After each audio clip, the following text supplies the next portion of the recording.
Karibu sana katika somo la leo ambalo linasema jaribu tena. Kabla tujaendelea sana mbele, naomba tuombe. Baba yetu mwema, Mungu unayetujali na kututhamini na kutukumbuka, Mungu unayetunza maagano, tunakuja mbele zako. Tunakushukuru sana, mimi pamoja na msikilizaji huyu na mtazamaji huyu. Tunakushukuru sana kwa kuendelea kuwa pamoja nasi. Wakati huu tuna maumivu ya kushindwa kwa muda mrefu. Tumejaribu mara nyingi, lakini hatukuweza kwa uwezo wetu. Tumetumia jitihada mbalimbali kujaribu, lakini hatujaweza. Tunaamini leo kwa neno lako, leo kwa ahadi yako, Mungu, milango itafunguka. Leo kwa neno lako umeahidi kutupatia samaki wengi. Furaha yetu mpaka majirani na dunia itaweza kuijua kwamba yupo Mungu ambaye amefanya jambo katika maisha ya mtu huyu. Nami nakuja mbele zako nikiomba ukae pamoja nasi, ukabadilishe maisha yetu, mtazamo wetu, ukatupatie nguvu mpya ya kusonga mbele, ya kuamka na kupambana tena, kwa jina la Yesu, amina. Katika kitabu cha Luka 5 fungu la 4 linasema kwamba hata alipokwisha kunena, Simoni akajibu akamwambia, Bwana mkubwa, tumefanya kazi ya kuchosha sana usiku kucha, tusipate kitu, lakini kwa neno lako nitazishusha nyavu. Basi walipofanya hivyo wakapata samaki wengi. Walivyofanya hivyo, walivyoshusha nyavu zao, wakapata samaki wengi sana. Wakapata samaki wengi mno, nyavu zao zikaanza kukatika. Wakapungia mkono washirika wao waliokuwa nao katika chombo cha pili waje kuwasaidia. Tazama, wakaja wakajaza vyombo vyao vyote viwili hata vikataka kuzama. Petro akaanguka miguuni pa Yesu akasema, ondoka kwangu, mimi ni mwenye dhambi. Najifunza kitu fulani katika kisa hiki ambacho ni kizuri sana. Naona Yesu anamfanyia muujiza Petro, licha ya kwamba Petro ni mwenye dhambi. Anaruhusu Petro atoke kwenye maumivu, licha ya kwamba Petro ni mwenye dhambi bado. Anaruhusu Petro apate amani, apate furaha, licha ya kwamba bado Petro anaonekana ni mwenye dhambi bado mbele za Yesu. Sio kwamba Bwana anakufanyia muujiza kwa sababu umekamilika. Pengine bado unasumbuka na ulevi, pengine bado unasumbuka na tamaa fulani ambayo unajitahidi kuacha, lakini inashindikana.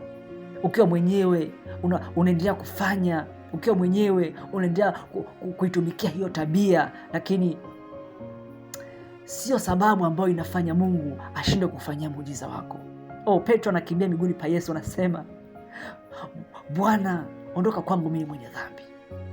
Mungu anampatia Petro samaki wengi licha kwamba Petro ni mwenye dhambi.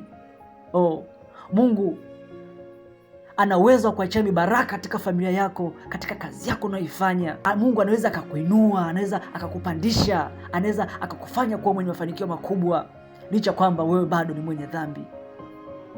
Dhambi yako haijaondoa thamani yako. Dhambi yako haijaondoa nguvu ya Mungu kutenda kazi. Haijalishi una dhambi nyingi kiasi gani zimekufanya ushinde kuendelea, ushinde kupata mafanikio mengi, ushinde kupata samaki wengi. Licha kwamba wewe bado ni mwenye dhambi, lakini Bwana muujiza wake ataufanya. Kwa neno lake Mungu atatenda. Wakati fulani ulijaribu kuanza safari. Wakati fulani ulijaribu kufanya jambo fulani. Wakati fulani ulijaribu kukazana na kukimbia na kupiga mbio na kupambana, lakini imefikia hatua umejaribu lakini umeshindwa. Badala ya kufanikiwa, badala ya furaha, umeambulia maumivu na kuchoka usiku mzima. Petro alisikiliza sauti ya Bwana, neno la Bwana likimwambia twika vilindini nyavu. Kuna wakati fulani Mungu anakuambia moyoni mwako kwamba anza biashara, lakini unasema Bwana, nimejaribu biashara kwa muda mrefu, nimetumia mbinu mbalimbali, lakini matokeo yake ni kupata hasara. Nimeambulia kuona wengine wakifanikiwa, wakinunua magari, wakijenga nyumba nzuri, lakini mimi nimebaki vile vile. Wakati mwingine unasikia sauti moyoni mwako ikisema amka uombe, lakini unasema Bwana, nimeomba kwa muda mrefu, nimechoka usiku mzima, wakati mwingine na kesha nikiomba, lakini sipati majibu. Nahisi ukata tamaa, nahisi maumivu yanazidi kunisumbua. Wakati mwingine Bwana anakuambia amka unywe dawa tena. Haijalishi umekaa kitandani, maumivu, dawa nyingi umetumia kwa muda mrefu, lakini imeshindikana.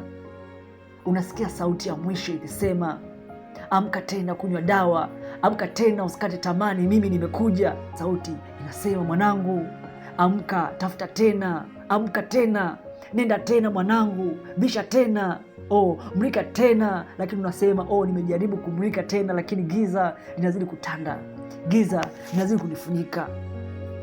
Lakini Bwana anasema mwanangu, jaribu tena. Unasikia sauti moyoni inasema jaribu tena, hebu jaribu tena kupambana, jaribu tena, usimwache tena, huyu ni hatima yako. Lakini unasema kwamba nimesalitiwa kwa miaka mingi, nimejaribu miaka mingi, lakini maambulia maumivu. Awamu hii ni neno la Bwana linasema ndani ya moyo wako, neno hilo lililomwambia Petro tweka nyavu hadi kilindini, ndilo ambalo linasema na wewe katika wakati huu kwamba usikate tamaa, jaribu tena.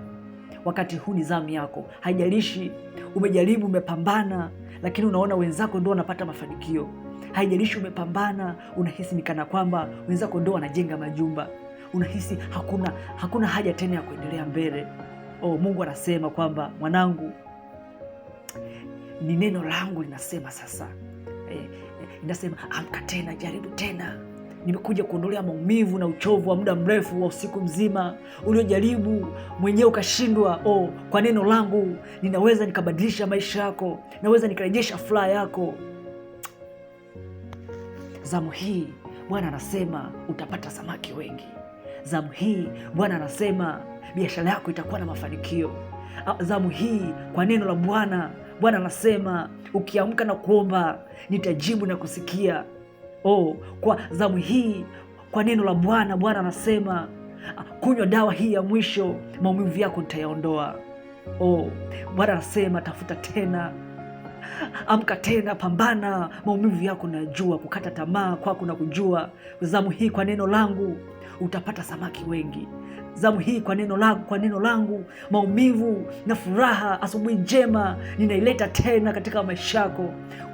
Kwa neno langu, kwa zamu hii watoto wako watakuwa baraka katika dunia. Kwa neno langu, kwa zamu hii maisha yako yatajazwa furaha mpaka majirani na dunia watajua kwamba furaha yako imerejea. Haijalishi umekata tamaa sana, maumivu, kitanda chako kimezoeleka kulaliwa muda wote, lakini Bwana anasema kwa neno lake zamu hii anaenda kukufanyia muujiza. Mungu anakwenda kuondoa giza kwa neno lake. Zamu hii anaenda kuondoa giza, maisha yako yawe na mwanga. Zamu hii Mungu anakwenda kufanya kituko kama ukijaribu tena. Pambana tena. Kwa nini unakata tamaa? Kwa nini unashindwa tena kuendelea? Na wakati zamu hii Mungu amekuandalia samaki wengi. Zamu hii Mungu amekuandalia furaha nyingi. Zamu hii Mungu amekuandalia familia bora. Zamu hii Mungu anakupatia ushindi wa dhambi na mazoea mabaya ya dhambi. Unakata tamaa ya nini? Na wakati zamu hii Mungu anakuja kubariki biashara yako, miradi yako, rasilimali zako, upande tena, uonekane tena. Zamu hii kwa nini unakata tamaa na wakati ndio muda wako wa kupata muujiza wako? zamu hii ni wakati ambapo tunatakiwa kujaribu tena. Ni wakati ambapo tunatakiwa tuombe tena. Ni wakati ambapo tunatakiwa tupambane tena. Mungu anakuja kutupatia majumba mazuri, anakuja kutupatia magari mazuri, anakuja kutupatia afya njema. Mungu anakuja kutupatia vitu vingi vifurike katika familia zetu. Usikate tamaa, jaribu tena, anza tena. Zamu hii Mungu amekuandalia samaki wengi. Maumivu yako ipo siku yatapita, utafurahi kama watu wengine. Ipo siku furaha yako nyingi itarejea, nawe utabasamu na kufurahi kama watu wengine. Heshima yako iliyopotezwa kwa miaka mingi, imefika wakati ambapo Mungu anataka kuirejesha tena katika maisha yako. Kulia na machozi pengine haionekani kwa nje, lakini moyo umejaa machozi. Siku yako ya kufutwa machozi imefika. Anasema Bwana, jaribu tena mwanangu, nipo hapa kukusaidia mwanangu. Usikate tamaa mwanangu, jaribu tena mwanangu, nipo hapa kukusaidia, nipo hapa kukuimarisha. Giza nitaondoa mwanangu, maumivu nitayafuta kwa jina la Yesu, amina.